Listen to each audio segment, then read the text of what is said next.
Hello दोस्तों, I am back with another video. तो ये है चैप्टर नंबर 12 जिसका नाम है the dynamics of goal achievement.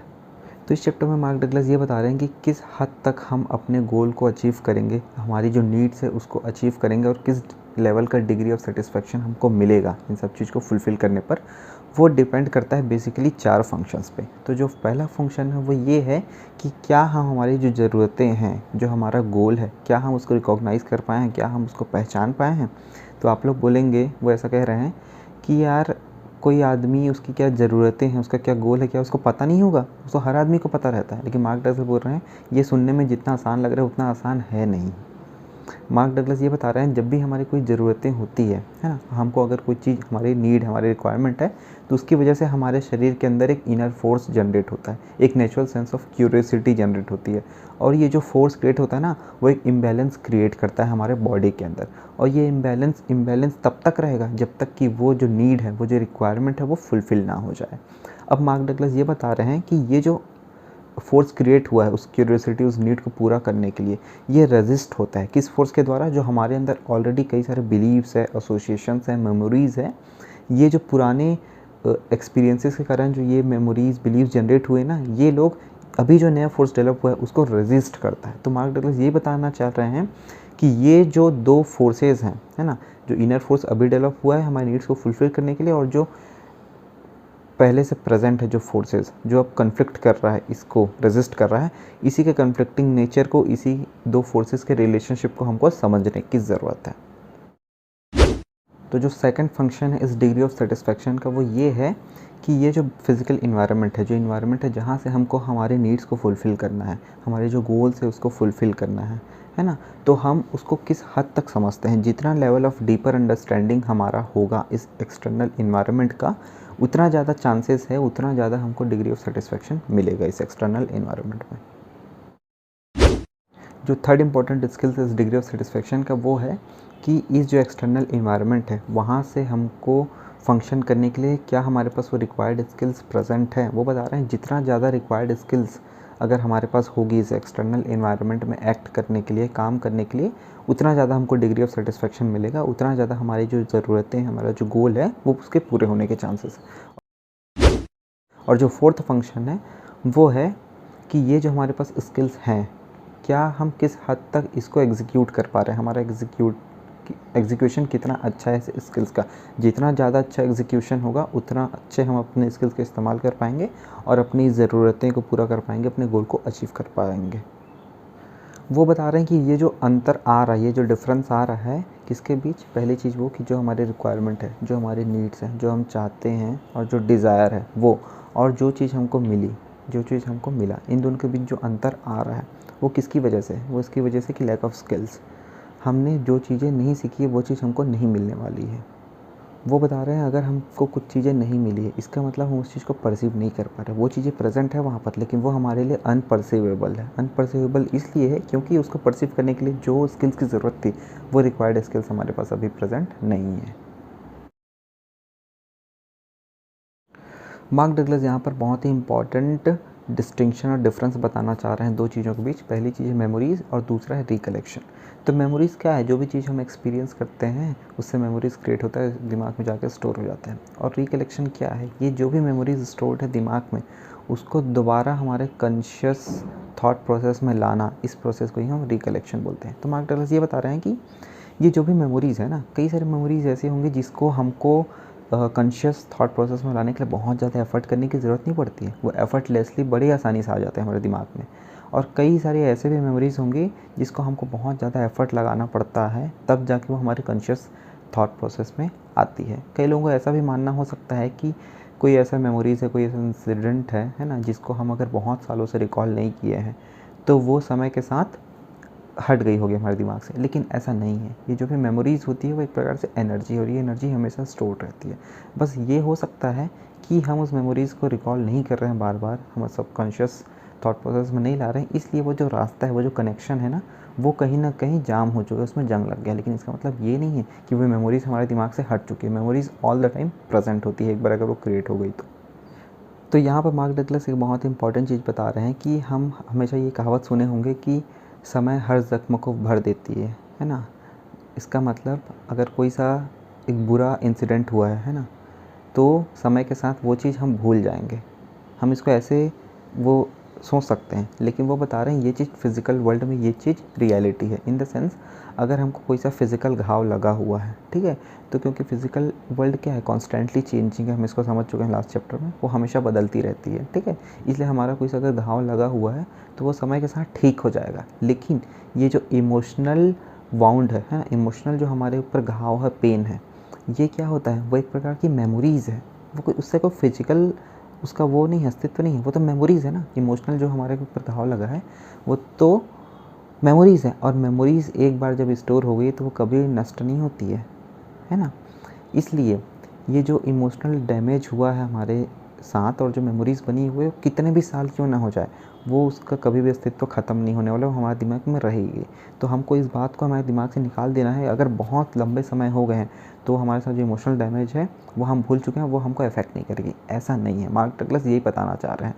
हम चाहें या ना चाहें, वो जो इमोशनल डैमेज है कहीं ना कहीं दिमाग में प्रेजेंट है, और कभी ना कभी वो कॉन्शियस थॉट प्रोसेस में आएगी और हमको प्रॉब्लम क्रिएट कर सकती है। इसलिए हमको क्या करना है, हम इस इमोशनल घाव को क्या कर सकते हैं, वो अपने आप जाएगी नहीं, तो हम क्या कर सकते हैं, हमको उसको रिलीज़ करना सीखना है। हमको समझना है कि वो है, हम उसको भूलना सीखना है। अगर वो हमारे सामने आ भी जाती है थॉट प्रोसेस में ना, तो हमको रिलीज़ कर देना है, हम उसको ध्यान नहीं देना है। जब तक हमारे पास ये कला नहीं है, जब तक ये स्किल नहीं है कि हमारा कोई बैड मेमोरीज़ जो है ना, नेगेटिव एनर्जीज़ जो है, उसको जब तक हम रिलीज़ करना नहीं सीखेंगे, तब तक ये जो पेन है, ये जो फियर है, इस प्रकार के भाव में हम फंसे ही रहेंगे हर टाइम।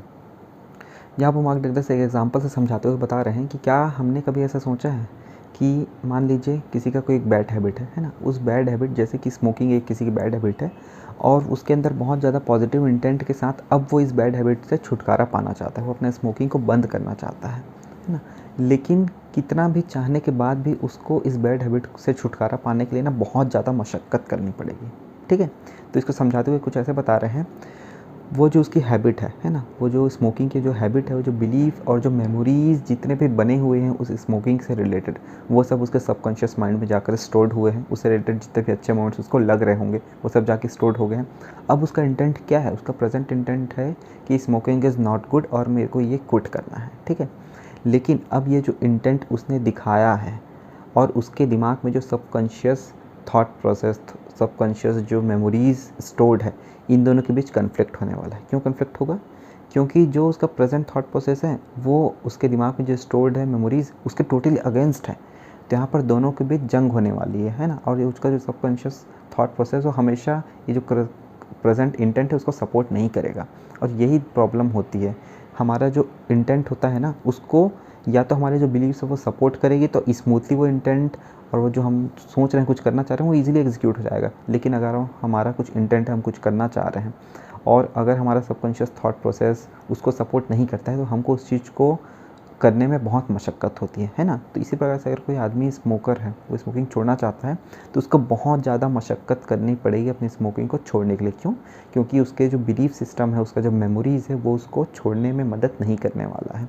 तो इसका मतलब है क्या स्मोकर कभी स्मोकिंग छोड़ नहीं सकता? ऐसा नहीं है। वो किस कंडीशन में छोड़ पाएगा, मार्क डगलस बता रहे हैं, वो उस कंडीशन में छोड़ पाएगा जब जो उसका कॉन्शियस माइंड है ना, अभी जो इंटेंट वो छोड़ना चाह रहा है वो तो कॉन्शियस माइंड पे एक्ट हो रहा है और सब कॉन्शियस माइंड पर नहीं छोड़ना है, ऐसा वाला चीज़ है। तो अगर उसका कॉन्शियस माइंड बहुत ज़्यादा स्ट्रॉन्ग है, उसका विलिंगनेस छोड़ने का विलिंगनेस बहुत ज़्यादा स्ट्रॉन्ग है, और वो जो एनर्जी जो कॉन्शियस माइंड में अभी प्रेजेंट है, पॉजिटिव एनर्जीज़, वो अगर नेगेटिव एनर्जीज से ज़्यादा हो गई उसका इंटेंसिटी करेंट पॉजिटिव एनर्जी की, इस केस में स्मोकिंग को छोड़ सकता है। तो सेम चीज़ को वो ट्रेडिंग से भी रिलेट करके कुछ ऐसे बता रहे हैं मार्क डगलस कि ट्रेडिंग में भी कोई एक पर्टिकुलर पर्सन होता है जो बहुत ज़्यादा अपना टाइम लगाता है, एनर्जीज़ लगाता है, इवन फाइनेंशियल रिसोर्सेज भी लगाता है ट्रेडिंग करने के लिए, है ना, और बहुत सारी चीज़ें सीख भी जाता है। बट स्टिल क्या होता है कि वो अपने ट्रेड्स को प्रॉपरली एग्जीक्यूट नहीं कर पाता है। और ऐसा भी होता है, कई सारे ट्रेडर ऐसे भी हैं जो थोड़ा थोड़ा धीरे धीरे धीरे करके बहुत सारे प्रॉफिट जनरेट भी कर लेते हैं, बट अचानक से 4-5 दिनों में क्या होता है, जितने भी प्रॉफिट्स एक्यूमुलेट किए ना उस सबको गंवा देते हैं और वापस मार्केट को दे देते हैं। तो मार्क डगलस बता रहे हैं कि जो भी इस कैटेगरी के लोग हैं ना, ये लोगों के पास कहीं ना कहीं एक वर्केबल स्ट्रैटजीज़ है, इन लोगों के अंदर वो क्वालिटीज़ हैं कि एक सक्सेसफुल ट्रेडर बन सकते हैं। क्यों, क्योंकि थोड़ा थोड़ा थोड़ा करके कम से कम प्रॉफिट जनरेट तो कर पा रहे हैं। बस वो अपना प्रॉफिट बचा नहीं पा रहे हैं। तो मार्क डगलस बता रहे हैं ये लोग अपना प्रॉफिट इसलिए नहीं बचा पा रहे हैं क्योंकि कहीं ना कहीं उनका जो बिलीफ है ना वो बीच में आ रहा है, जो बिलीफ है वो कन्फ्लिक्ट क्रिएट कर रहा है। अब ये किस प्रकार का बिलीफ है, तो मार्क डगलस बता रहे हैं देखिए, हो सकता है इनके रिलीजियस बैकग्राउंड ऐसा हो, या फिर इनका बचपना ऐसा हो, इनका कल्चर में ऐसा हो, इनके थॉट प्रोसेस में कुछ ऐसे बिलीव्स आए हैं कि इजी मनी नहीं प्रेजेंट होती है ना। मनी अर्न करने के लिए बहुत ज़्यादा फिजिकल एफर्ट करना पड़ता है, बहुत ज़्यादा मेहनत करना पड़ता है, ईजिली मनी नहीं आते हैं, या फिर ट्रेडिंग से पैसे नहीं आ सकते, स्टॉक मार्केट से पैसे नहीं आ सकते। इस प्रकार के कई सारे नेगेटिव बिलीव्स हो सकते हैं जो कहाँ पर प्रेजेंट है, सबकॉन्शियस माइंड पर प्रेजेंट है। और ये अचानक से किस मोमेंट पर ट्रिगर करेंगे हमको नहीं पता। जब ये ट्रिगर करने लगते हैं तो ये लोग लॉसेस कर जाते हैं। तो फिर तो इसका सॉल्यूशन क्या है, तो मार्क डगलस बताते हैं सॉल्यूशन यही है कि हमारा जो कॉन्शियस थॉट प्रोसेस है, अगर कॉन्शियस थॉट प्रोसेस में ट्रेडिंग से पैसे बन सकते हैं, ये थॉट प्रोसेस में अगर बहुत ज़्यादा इंटेंसिटी है, इस पॉजिटिव एनर्जी में जितनी ज़्यादा इंटेंसिटी होगी कि वो सबकॉन्शियस माइंड के नेगेटिव एनर्जीज़ को ओवरकम करे, उस कंडीशन में ये आदमी भी ट्रेडिंग से प्रॉफिटेबल हो सकते हैं, क्योंकि इनके पास एक वर्केबल स्ट्रैटेजीज है जिसकी वजह से धीरे धीरे करके प्रॉफिट अक्यूमुलेट किए हैं अभी तक। तो मार्क डगलस यहाँ पर 3 ऐसे फोर्सेस के बारे में बता रहे हैं जो कॉन्स्टेंटली हमारे लाइफ में हैं और हमको अफेक्ट करती है कहीं ना कहीं। जो फर्स्ट फोर्स है वो बता रहे हैं कि जितने भी एक्सटर्नल इन्वायरमेंट है ना, यहाँ पर बहुत सारे फोर्सेस हैं जिसमें इतना पोटेंशियल है कि वो कुछ कर सके हमारे लाइफ में, तो ये हमको अफेक्ट करती है, हमारे कुछ एक्सपीरियंसेस क्रिएट करती है। और बता रहे हैं ये जितने भी फोर्सेस हैं ना, अगर इन फोर्सेस में कुछ फोर्सेस ऐसे होंगे जिसके हमारे अंदर अंडरस्टैंडिंग होगी, मतलब एक्सटर्नल इन्वायरमेंट में कुछ चीज़ हो रही है उसकी हमारे पास कुछ अंडरस्टैंडिंग होगी, कुछ फोर्सेस की अंडरस्टैंडिंग नहीं होगी। तो वो बता रहे हैं जितना ज़्यादा फोर्सेस की अंडरस्टैंडिंग है हमारे पास, उतना ज़्यादा लेवल ऑफ सेटिस्फेक्शन होगा हमको जब हम कोई से हमारे नीड्स या फिर गोल्स को अचीव करेंगे इस एक्सटर्नल इन्वायरमेंट में। सेकंड जो इम्पोर्टेंट फोर्स बता रहे हैं वो बता रहे हैं कि हमारे शरीर के अंदर, हमारे इंटरनल इन्वायरमेंट में एक डीप लेवल ऑफ क्यूरियोसिटी और अट्रैक्शन वाला फोर्स है हमारे अंदर। वो बता रहे हैं ये जो नेचुरल सेंस ऑफ क्यूरियोसिटी है ना, किसी चीज़ को जानने की इच्छा जो है, तो ये हमको नेचुरली चीज़ों को एक्सप्लोर करने के लिए प्रेरित करती है ना, नई नई चीज़ों सीखने के लिए प्रेरित करती है हमको, नई नई चीज़ें सीखने में हेल्प करती है, चीज़ों को एक्सप्लोर करने के लिए, इन्वायरमेंट को एक्सप्लोर करने के लिए मदद करती है। ये जो नेचुरल सेंस ऑफ क्यूरियोसिटी वाला फोर्स है जो हमारे अंदर है, वो बता रहे हैं कि बचपन से ऐसा होता है, कई लोग कुछ बनना चाहते हैं, कोई सिंगर बनना चाहता है, म्यूजिशियन बनना चाहता है, कोई आर्टिस्ट बनना चाहता है, अलग अलग चीज़ें बनना चाहते हैं। तो उससे रिलेटेड जब भी काम होगा है ना, तो वो जो ये क्यूरियोसिटी वाली फोर्स है ना, वो इस चीज़ को करने के लिए उनको हेल्प करने वाली है और इससे रिलेटेड काम करने में उनको काफ़ी मज़ा आने वाला है। और एक्सटर्नल इन्वायरमेंट में अगर इससे रिलेटेड काम नहीं होगा, इसके अगेंस्ट वाला कुछ काम होगा, तो उनको उतना मज़ा नहीं आने वाला है। तो बताने वाली यही बात है, ये नेचुरल सेंस ऑफ क्यूरियोसिटी वाला फोर्स है वो हेल्प करेगा उनको लर्निंग में। और कब हेल्प करेगा, जब उनके क्यूरियोसिटी से रिलेटेड कुछ काम होगा तो। और जो थर्ड इम्पॉर्टेंट फोर्स है जो हमारे लाइफ को अफेक्ट करता है वो है मेंटल फोर्सेस। मेंटल फोर्सेस के अंदर वो बता रहे हैं कि बिलीव्स हो गया, मेमोरीज़ हो गया, एसोसिएशंस हो गया, ये सब फोर्सेस को वो इस कैटेगरी में ला रहे हैं। वो बोल रहे हैं कि ये जो मेंटल फोर्सेस हैं जैसे कि बिलीव्स हो गया, एसोसिएशंस हो गया, मेमोरीज़ हो गया, ये क्यूरियोसिटी से थोड़ा डिफरेंट है। वो इसलिए डिफरेंट बता रहे हैं क्योंकि जो क्यूरियोसिटी वाला जो फोर्सेस है ना, वो कहीं ना कहीं हमारे लर्निंग को प्रमोट करता है, वो नई नई चीज़ों को एक्सप्लोर करने के लिए प्रमोट करता है। लेकिन वही ये जो मेमोरीज़ आई है, बिलीव्स आई है, एसोसिएशंस आए हैं, ये सब चीज़ क्या है, हमारे एक्सपीरियंसेस के कारण ये चीज़ जनरेट हुई है, ठीक है। और ये लोग लर्निंग को प्रमोट नहीं करते हैं, बल्कि कहीं ना कहीं ये लोग हमारे जो ग्रोथ है ना उसको रेस्ट्रिक्ट करते हैं। कई सारी ऐसी चीज़ें होंगी जो हम परसीव करना चाहते हैं, लेकिन उस बिलीफ और उस प्रीवियस मेमोरीज़ के वजह से वो कहीं ना कहीं हमारे ग्रोथ को रेस्ट्रिक्ट करने की कोशिश करते हैं। अब हम वो 3 फोर्सेस को जान चुके हैं जिसकी वजह से हमारी लाइफ अफेक्ट होती है, ठीक है। लेकिन हमको क्या है, हर वक्त कुछ ना कुछ नई चीज़ें सीखनी है, हमको अपने नीड्स को, हमारे गोल्स को अचीव करना है, फुलफ़िल करना है, तो इस इन्वायरमेंट से इंटरेक्ट करना पड़ेगा, ठीक है। और इसके लिए क्या करना पड़ेगा, हमको all the time constant learning वाले फेज़ में रहना पड़ेगा। और लर्निंग को कौन सा फोर्सेस प्रमोट करती है, वो है हमारा नेचुरल सेंस ऑफ क्यूरियोसिटी वाली फोर्स जो है, सेकंड फोर्स हमने समझाया था, वो इसको प्रमोट करती है। तो हमको उस पर फोकस करने की ज़रूरत है। और इस फोर्स को, हमारे लर्निंग को क्या चीज़ रोक रही है, वो रोक रही है हमारा मेंटल फोर्सेस, जो क्या है, in the form of beliefs, memories, ये सब है। तो कहीं ना कहीं अगर हम इस चीज़ को ध्यान में रखें कि एक्सटर्नल जो हमारा पुराने जो बिलीव्स हमारे अंदर हैं, पुराने जो मेमोरीज़ हैं, नेगेटिव मेमोरीज़ हैं, ये सब को अगर हम थोड़ा रिलीज़ करने की कोशिश करें और हमारे क्यूरियोसिटी वाले जो ऐसे फोर्सेस जो हमको नई चीज़ें सीखने में प्रमोट कर रहे हैं, उस पे अगर हम फोकस करने की कोशिश करें तो हम कॉन्स्टेंटली चीज़ों को एक्सप्लोर करते रहेंगे। और हम जब एक्सप्लोर करेंगे चीज़ों को, नई चीज़ सीखेंगे, तभी हमारे पास सेम इंफॉर्मेशन को हम अलग अलग तरीके से परसीव कर पाएंगे और एक ज़्यादा पर्सपेक्टिव हमारा ओपन होगा किसी चीज़ को देखने का। तो यहाँ पर जो फर्स्ट सब टॉपिक है उसका नाम है the perfection of the moment. तो यहाँ पर मार्क डगलस एक हाइपोथेटिकल ट्रेडर का केस लेते हुए बता रहे हैं कि मान लीजिए कोई ट्रेडर है जिसका मेन एक अल्टीमेट गोल क्या है, to make profit from the market. ठीक है, ट्रेडिंग करके उसका प्रॉफिट जनरेट करना उसके गोल है। अब वो जब बैठा हुआ ट्रेडिंग करते हुए तो उसको कहीं ना कहीं एक अपॉर्चुनिटी दिख रही है ना, कुछ इन्फॉर्मेशन दिखा, उसको लगा कि ये मेरे लिए अपॉर्चुनिटी है एंट्री करने का, और वो एंट्री किया। लेकिन कहीं ना कहीं उसके सबकॉन्शियस माइंड में क्या है, एक डर है, फियर है, क्या चीज़ का, रॉन्ग साबित होने का, गलत साबित होने का भी फियर उसके अंदर कहीं ना कहीं है। अब ये फियर उसको बहुत नेगेटिव इम्पैक्ट देने वाली है। ठीक है, अब उस ट्रेड में वो एंट्री कर चुका है। अब चूंकि उसके अंदर ये फियर है जिसकी वजह से वो जो अब इन्फॉर्मेशन उसको दिखनी चाहिए वो इन्फॉर्मेशन उसको दिख नहीं रही है। ठीक है, मार्केट में क्लियरली एक इंडिकेशन दिख रहा है कि वो जैसा सोचा था, जो उसको अपॉर्चुनिटी दिख रही थी, उसके अगेंस्ट में मार्केट जा रहा है। लेकिन वो इस चीज़ को एक्सेप्ट नहीं कर पाएगा। क्यों? क्योंकि इस फियर की वजह से अब इन्फॉर्मेशन ब्लॉक हो चुकी है, उसका माइंड ओपन नहीं है इन्फॉर्मेशन को एक्सेप्ट करने के लिए।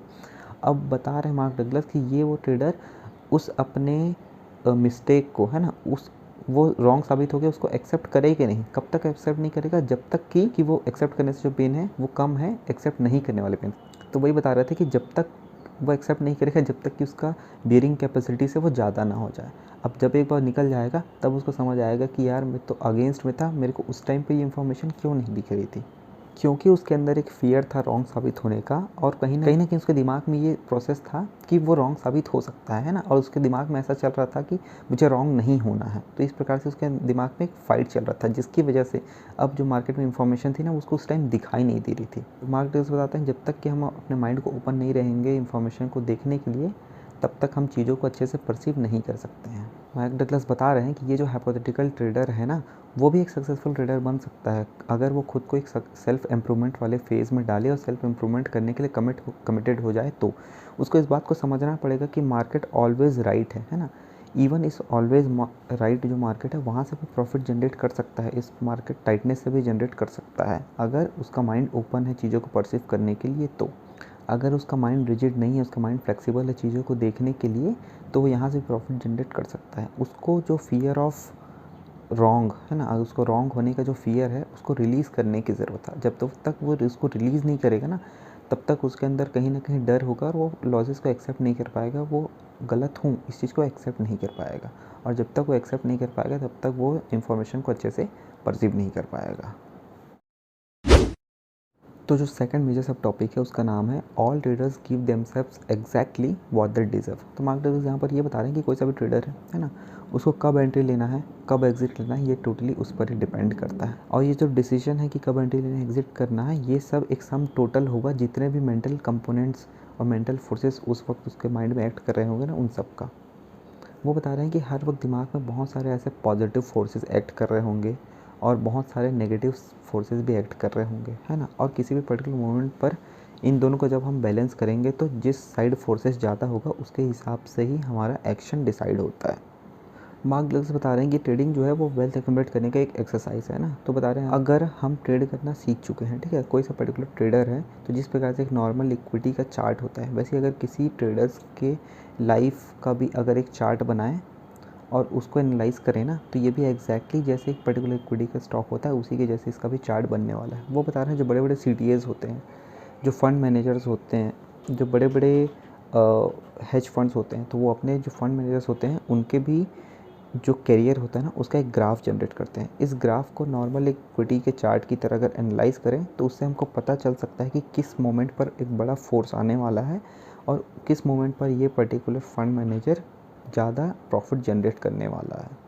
तो वही बता रहे हैं कि ये जो CTAs होते हैं वो अपने जो फंड मैनेजर्स होते हैं उनके परफॉर्मेंस के चार्ट को एनालाइज़ करते हैं, और जब उनको लगता है कि हाँ एक बड़ा मोमेंटम दिख रहा है और उनको पता चलता है कि इसका साइकोलॉजी अच्छा होने वाला है, तो उसके हिसाब से उस टाइम पर उसको ज़्यादा मनी एलोकेट करते हैं ताकि बिगर प्रॉफिट्स ले सकें।